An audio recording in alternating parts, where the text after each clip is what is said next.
Hello friends, स्वागत है आपका आपके अपने लीगल चैनल सोच पर प्रहार में। मैं हूं एडवोकेट सनी शर्मा और आप सबकी दुआ से मेरी तबीयत पहले से अब बहुत बेहतर है। दोस्तों, आज मैं मेंस राइट पर वीडियो लेकर के आया हूं। वैसे तो मैं तरह तरह की वीडियो लाता हूं, बहुत सारे जजमेंट ऐसे भी लाता हूं जो कि वुमेन के पक्ष में आते हैं, लेकिन आज का ये वीडियो पूरी तरह से मेंस के लिए है, मेंस राइट पर है। और दोस्तों, मुझे पूरी उम्मीद है कि इस पूरे वीडियो को देखने के बाद आपको कुछ ना कुछ राहत जरूर मिलेगी, कुछ ना कुछ आपको रेमेडी अपने केस से रिलेटेड मिलने की मुझे पूरी उम्मीद है। बाकी दोस्तों, आपसे निवेदन है कि वीडियो को स्किप बिल्कुल मत कीजिएगा, बहुत ही इंपॉर्टेंट वीडियो मेरे अकॉर्डिंग होने वाला है। बाकी आप लोगों का इस पर क्या रिएक्शन होगा वो तो वीडियो के बाद ही पता चलेगा। तो चलिए दोस्तों, बिना देर के वीडियो को स्टार्ट करते हैं।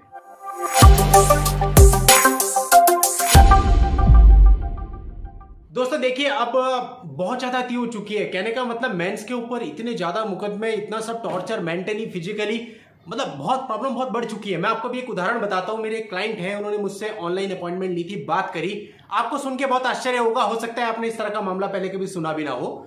उनके मामले में जो वाइफ थी, उन्होंने उनके सारे घर वालों के नाम लिखवा दिए एफआईआर में। दोस्तों, इस मामले में जो पत्नी थी, उसने एफआईआर में पति का नाम, पेरेंट्स का नाम, भाई बंधुओं का नाम और साथ ही साथ पति के डॉग का नाम भी लिखवा दिया। आप देखिए, और इससे भी बड़ी और खास बात यह है, देखिए पुलिस वालों ने एफआईआर में डॉग का नाम लिख भी लिया। वो एफआईआर मेरे पास आई थी। ये मामला जब मुझे पता चला तो मुझे खुद विश्वास नहीं हुआ कि क्या सिस्टम है हमारा।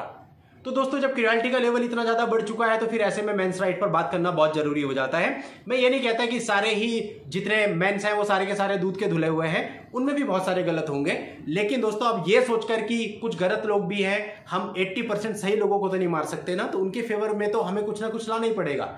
तो दोस्तों, आज की इस वीडियो को बहुत ध्यान से सुनिएगा, हमें स्ट्रेटेजिकली कैसे चलना है। देखिए, सबसे पहले जब भी हमें किसी बीमारी का अंत करना होता है ना, तो उसकी जड़ को पकड़ना पड़ता है। तो अब हम समझते हैं इस मैट्रिमोनियल रिश्तों की जड़, रूट क्या है, कौन कौन सी ऐसी चीजें हैं जहां से हमें प्रॉब्लम क्रिएट होती है। तो अगर हम उन्हीं को उखाड़ के फेंक देंगे तो हमारी बहुत सारी प्रॉब्लम खत्म हो जाएगी। अभी देखिए दोस्तों, कुछ समय पहले मैंने पोल डाला था, ऑल ओवर इंडिया से एक क्वेश्चन पूछा था, जिसमें हो सकता है बहुत सारे अब्रॉड के लोग भी शामिल हों। तो मैंने वो क्वेश्चन किया था कि आप लोगों को क्या लगता है कि आपके वैवाहिक जीवन में जो दरार आई, उसके पीछे सबसे बड़ा हाथ किसका है। तो आंसर आया था, शायद आप लोगों ने भी देखा हो वो पोल, आंसर आया था लड़की की मां का। 90% वोट थे इस बात को कि लड़की की मां का हाथ रहा है, और दुनिया भर के उस पर कमेंट्स थे कि कैसे कैसे रहा है। लोगों ने अपने अपने एक्सपीरियंस शेयर किए थे। रोज हमारे पास इतनी सारी कॉल्स आती है, इतने सारे केसेस हम लोग डील करते हैं बैठ करके, उनमें भी 90% मामलों में यही होता है कि लड़की की मां की वजह से हमारा रिश्ता खराब हो गया। अब दोस्तों, होता क्या है ये देखिए, लड़की शादी करके आपके घर में आ जाती है, उसके बाद वो अपनी मां से फोन पर बहुत लंबी बातचीत करती है। अब लंबी क्या होता है, शुरू में आदमी उस चीज को बियर कर लेता है कि चलिए ठीक है, अपना घर छोड़ के आई है, तो हो सकता है एक अटैचमेंट हो, उसकी वजह से वो इतनी लंबी बातचीत हो रही है, आदमी ने ध्यान नहीं दिया। और वैसे भी आदमी अपने काम पे चला जाता है, तो उसको क्या पता पीछे से वो किससे बात कर रही है और कितनी देर बात कर रही है। लेकिन दोस्तों, ये लगभग हर घर में होता है कि जो पत्नी होती है वो 1 घंटा 2 घंटा या फिर कभी कभी इससे भी ज्यादा अपनी मां से बात करती है। अब देखिए दोस्तों, यदि हालचाल हमें लेना है अपने बच्चों का, तो उसके लिए तो 5-10 मिनट बहुत होते हैं। और वो भी हालचाल आप रोज नहीं लोगे, क्योंकि रोज हाल और चाल बदलते नहीं है, वो लगभग सेम रहते हैं। जो समझदार माता पिता होते हैं वो एक हफ्ते में 10 दिन में एक बार फोन करके बच्चे से पूछ लेते हैं कि बेटा सब कुछ ठीक है, कुशल मंगल है, बस इतना ही होता है। लेकिन इस प्रकार के जो लोग होते हैं ये हर रोज कॉल करते हैं, और कई बार एक दिन में कई बार कॉल करते हैं। अगर उनके घर पे कुकर की सीटी भी बज रही है ना, तो उसकी इंफॉर्मेशन भी अपनी बेटी को देते हैं। और बेटी का भी यही काम होता है कि दूध भी उबल गया तो फोन करके पहले माँ को डिस्कस करेगी कि मेरे घर पे आज दूध उबल गया था। तो कहने का मतलब है कि वो जो 1 घंटा 2 घंटा 3 घंटा आप लोग बातचीत कर रहे हैं, तो ये तो क्लियर होता है कि आप काम की बात नहीं कर रहे हैं। क्योंकि यदि आप काम की बात करेंगे तो वो इतना समय नहीं ले सकते। अगर आप एक रेसिपी भी पूछेंगे ना अपनी मदर से, तो 10 मिनट 15 मिनट, बस इससे ज्यादा नहीं हो सकता। अगर आप हालचाल लेंगे तो 5 मिनट 10 मिनट, हंसी मजाक कर लेंगे तो 15 मिनट 20 मिनट। लेकिन हर रोज घंटों अगर आप बात कर रहे हैं, तो सीधी सी बात है, आप कुछ ना कुछ ऐसा कर रहे हैं जो आपको नहीं करना चाहिए था। तो कुल मिला के अब जो मुद्दे की बात है वो ये है कि जो लड़की की मां है, इसका बहुत ज्यादा इंटरफेयर है। तो सबसे पहले यहीं पर प्रहार कीजिए। कहने का मतलब, आपका रिश्ता अगर खराब हो रहा है, लड़की चली गई, वाइफ ने आने से मना कर दिया, इसके पीछे रीजन आपकी मदर इन लॉ यानी आपकी सासू मां रही। और उनकी बहुत सारी रिकॉर्डिंग्स आपके पास पड़ी है, जिनसे साफ पता चलता है कि वो अपनी बेटी को उकसा रही है कि भाई तू यहां पर आजा, ऐसा कर ले, वैसा कर ले, इतना मांग ले, सारी चीजें सबके साथ होता है ये। और कुछ मामलों में तो लोगों ने रिकॉर्डिंग्स खुद मुझे भेजी हैं, जहां पे मैंने देखा कि सासू मां धमका रही है सीधा सीधा दामाद को कि या तो तू हमारी बात मान, वरना तो अपने बच्चे से तब तक नहीं मिल सकता जब तक हमारी मांगे पूरी नहीं कर देगा।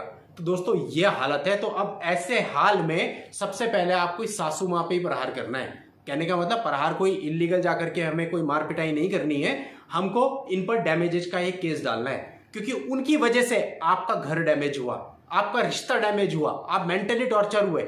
आप सिंपल डैमेज का केस डाल दीजिए साहब, बिना सोचे डाल दीजिए। अब ये आपकी कैपेसिटी है, 5 लाख का डालें, 10 लाख पे डालें, 1 करोड़ का डालें, ये आपकी कैपेसिटी है कि आप कितने का डालें, लेकिन एक डैमेज का केस डाल दीजिए उन सासू मां पे, ताकि अगर उनकी और लड़कियां हो तो वो वहां पर ऐसा ना करें, कम से कम उन्हें डर लग जाए कि भैया दामाद जी ऐसा भी कर सकते हैं।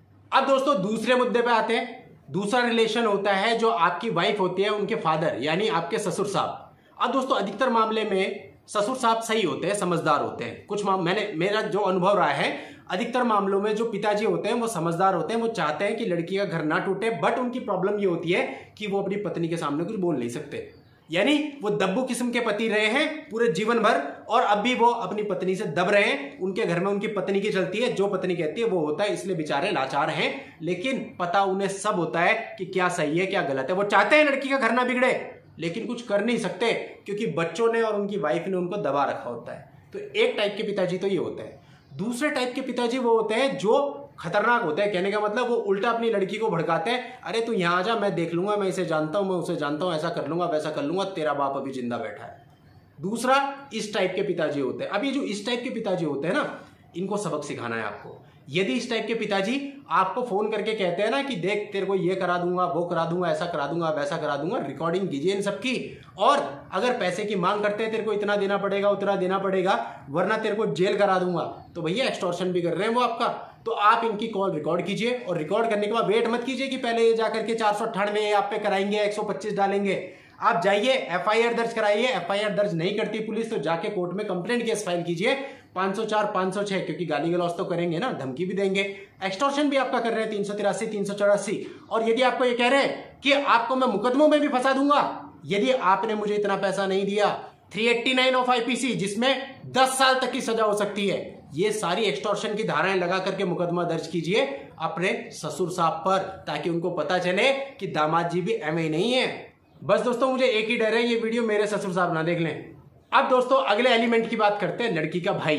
अभी जो लड़की का भाई होता है ना दोस्तों, ये बहुत अच्छा भी हो सकता है, क्योंकि भाई जो होते हैं वो एक तो आपकी जनरेशन के होते हैं, तो वो चीज़ों को समझते हैं, पढ़ा लिखा है, समझदार है, अच्छी शिक्षा अगर उसको मिली है, सब चीज़ों को समझता है, जानता है, दुनिया देखी है, तो भाई कोशिश करते हैं कि लड़की का घर बच जाए। भाई नहीं चाहता कि लड़की का घर किसी भी तरह से टूटे। ये तो हो गए अच्छे वाले भाई। अभी एक भाई वो भी होते हैं जो अपने पिताजी की तरह रहते हैं, मतलब घमंड में कि मैं इसको जानता हूं, मैं उसको जानता हूं, मैं यहाँ जॉब करता हूं, मैं इस कुर्सी पे बैठा हूं, मैं उस नेता को जानता हूं, मैं उस विधायक को जानता हूं। इस तरह के भाई भी बहुत होते हैं। और ये भाई वो होते हैं, और कुछ भाई ऐसे भी होते हैं जो बहुत ज्यादा गुस्से में आ जाते हैं, वो एकदम से फोन करते हैं हाँ भाई, और सीधा गंदी गाली गलौज कर देते हैं और कहते हैं कि भाई तूने मेरी बहन के साथ ऐसा कर दिया, अब तू देख मैं तेरा क्या करता हूं। इस तरह के जो भाई होते हैं, आप ध्यान रखिए, मेरी बात को ध्यान से समझिए, इस तरह के जो भाई होते हैं इनके साथ क्या करना है। आपकी पत्नी जब आपके ऊपर एफआईआर दर्ज करती है, आपका और आपकी पत्नी का मैटर होता है, लेकिन वो बीच में आपके पेरेंट्स को भी इन्वॉल्व करती है और आपके भाई पर, आपके पिताजी पर ऐसे ऐसे इल्जाम लगा देती है जो आपने सपने में भी सोचे नहीं होते, ना ही आपके पिताजी और भाई बंधुओं ने सोचे होते हैं कि भविष्य में कभी उनके ऊपर बिना कुछ किए ऐसे इल्जाम लगेंगे। तो जो इल्जाम आपके भाई और आपके पिताजी पर वो लड़की लगाती है, वो सारे इल्जाम आप लड़की के भाई पर लगाइए, तब उन्हें पता लगेगा कि इन इल्जामों के साथ समाज में चलना कितना मुश्किल होता है। जिसकी गर्दन मुड़ती है दर्द उसी को होता है, इसलिए हमको टिट फॉर टैट करना पड़ेगा। अब वो समय नहीं रह गया। अब आपके घर के कुत्ते, बिल्ली, जानवरों तक के नाम एफआईआर में दर्ज हो रहे हैं, तो अब उनके घर वाले भी खुलेआम नहीं घूमेंगे।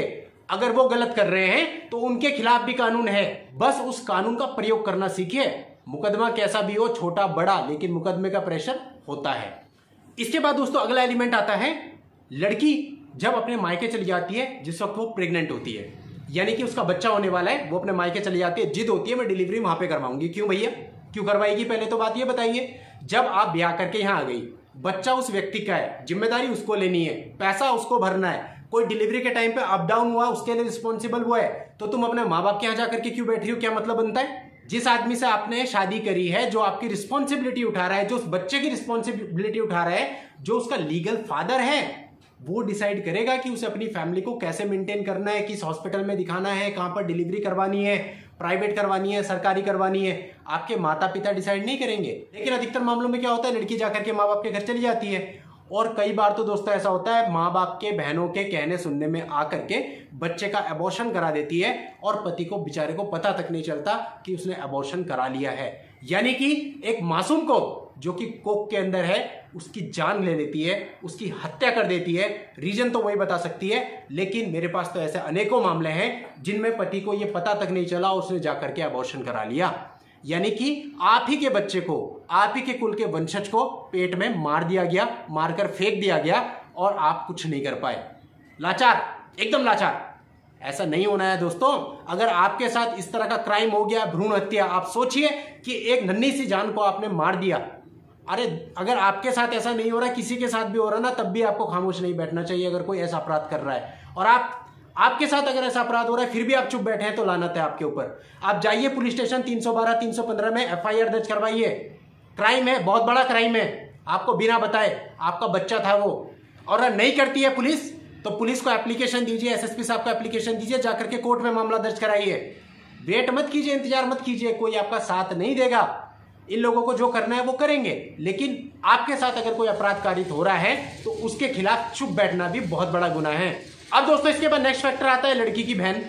अब लड़की की जो बहनें होती हैं, उनके साथ भी वो माता की तरह ही 1-1 घंटा, 2-2 घंटा, 3-3 घंटा बात करती हैं। मैं ये नहीं कहता सारी बहनें गलत होती हैं, कुछ बहनें ऐसी भी होती हैं जो कुछ शादीशुदा होती हैं, वो उसको समझाती हैं कि भैया अपनी गृहस्थी को संभाल ले। लेकिन कुछ बहनें ऐसी भी होती हैं जो और 4 नई सीख देती हैं कि ऐसा कर ले, ऐसा कर ले, ऐसा कर ले। अब वो जिद करती है कि वैसा ही करना है, वैसा ही करना है, वैसा ही करना है। अरे पति अपनी पॉकेट भी तो देखेगा, उसके बाद ही तो करेगा। हो सकता है उस बहन का पति उतना सक्षम हो, आपका पति उतना ना कमाता हो, लेकिन आप जिद वही कर रही हैं जो आपकी बहन ने कहा, तो कैसे काम चलेगा। तो दोस्तों इस प्रकार की जो बहनें होती हैं, इनकी वजह से भी कई बार घर टूट जाता है। तो इन पर भी आप वो माता वाला हथियार यूज कीजिए, इन पर भी डैमेजेस डालिए। अभी देखिए, मैं बहुत ज्यादा लोगों को तो नहीं कहूंगा, लेकिन जो लोग ये वीडियो देख रहे हैं उनके हाथ तो बिल्कुल ऐसे हो जाने चाहिए कि बस अभी हम बिल्कुल रेडी हैं, कोई भी अन्याय, कोई भी इनजस्टिस बर्दाश्त नहीं करेंगे। जो हो सकेगा अपने से वो करेंगे, जितनी जितनी सामर्थ्य है उतना एक्शन लेंगे। इसलिए दोस्तों संभल जाइए, बद से बदतर मत होने दीजिए हालात। जैसा अभी कोरोना विस्फोटक हो गया है, इसी तरह से ये जो चल रहा है सब कुछ, ये भी विस्फोटक हो चुका है।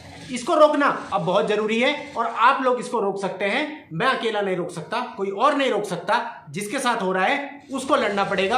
हो सकता है परेशानी आपके सामने आए, हो सकता है आपको सही वकील ना मिल रहा हो सकता है किसी ने आपके साथ धोखा कर दिया हो, लेकिन इन सबके बावजूद भी आपको आगे बढ़ना है। क्योंकि अगर आपके साथ कुछ गलत हुआ भी है और उसको लेकर के आप सिर पकड़ कर बैठ जाएंगे कि आगे कुछ नहीं करना, तो फिर कभी भी कुछ नहीं कर पाएंगे। हो सकता है पहला स्टेप आपके साथ गलत हो गया हो, जरूरी नहीं सारे स्टेप गलत हो। जो लड़ता है भाई वो जीतता है। विश्वास रखना है खुद पर और उस ईश्वर पर, और ऐसे लोगों को अब सबक सिखाना है। यदि किसी को भी मुझसे बात करनी है अपनी किसी भी पर्सनल समस्या के लिए, इस वीडियो के नीचे दिए गए व्हाट्सएप नंबर पर व्हाट्सएप मैसेज करके वो अपनी अपॉइंटमेंट बुक करके मुझसे बात भी कर सकता है। नेक्स्ट वीडियो में दोस्तों नई लीगल जानकारी के साथ मैं आपसे फिर मिलता हूं। तब तक के लिए goodbye and thank you for watching. Take care.